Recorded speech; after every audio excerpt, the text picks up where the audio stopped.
Бедный фермер по имени Джон жил на окраине маленькой деревушки. Его жизнь была однообразной и тяжелой. Каждый день он вставал до рассвета, чтобы поработать на своем крошечном поле, ухаживал за коровой и старым ослом, единственными помощниками, которые у него остались. Урожаи были скудными, денег не хватало даже на новые сапоги, а осенью, когда приходили дожди, дом его начинал протекать.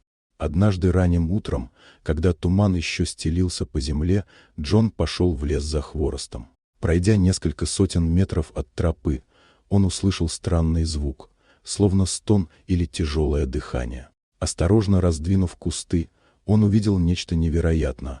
К огромному дубу цепью была прикована лошадь, огромная, величественная, с темной блестящей шерстью и глазами, полными страха и усталости. Цепь врезалась ей в шею, а под ногами лежала промокшая бумага, записка. На бумаге было выведено неровным почерком: «Кто освободит, тому судьба решит, что делать дальше. Осторожно, она непростая». Джон долго стоял, не зная, что и думать.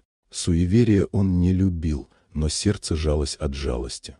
Лошадь дрожала, дыхание ее было хриплым. Тогда он решился. Сначала он попытался расколотить замок камнем, потом вытащил из сумки старый нож и долго ковырял звено за звеном, пока, наконец, цепь не ослабла. Лошадь сделала шаг назад и тяжело вдохнула, словно впервые за долгое время ощутила свободу.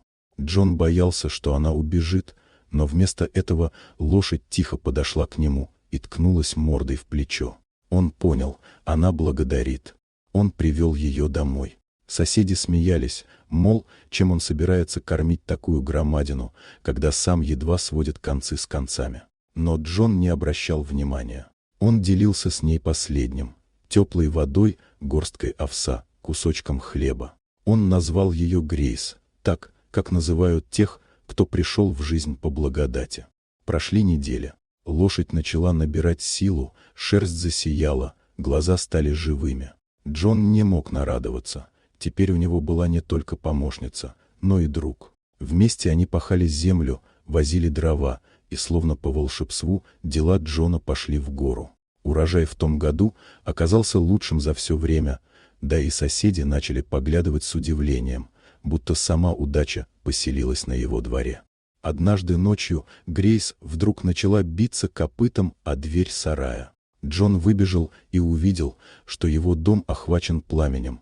Упала свеча, и крыша уже горела. Он едва успел вытащить свои вещи и скотину. Лошадь помогла ему вытянуть повозку, спасая то, что еще можно было спасти. Когда пламя стихло, Джон сидел на земле, глядя на пепелище. Но Грейс стояла рядом, не отходя ни на шаг. Он вдруг понял, эта лошадь не просто животное. Она пришла не случайно. С того дня жизнь начала меняться. Люди из соседних деревень приходили посмотреть на огромную лошадь, просили у Джона разрешения покататься или помочь с тяжелой работой. Он никогда не отказывал. Так понемногу он стал не бедным фермером, а уважаемым человеком, которому верили и доверяли. А Грейс осталась рядом, гордая, спокойная и все такая же верная. Никто так и не узнал, кто ее приковал и зачем, но Джон больше не искал ответов. Он считал, что судьба просто дала ему шанс, и он его не упустил. И всякий раз, когда на закате солнце окрашивало поле золотом, Джон гладил ее по шее и шептал: «Спасибо тебе, Грейс, без тебя я бы не справился». И казалось, что в ответ она тихо кивала головой, словно понимала каждое слово.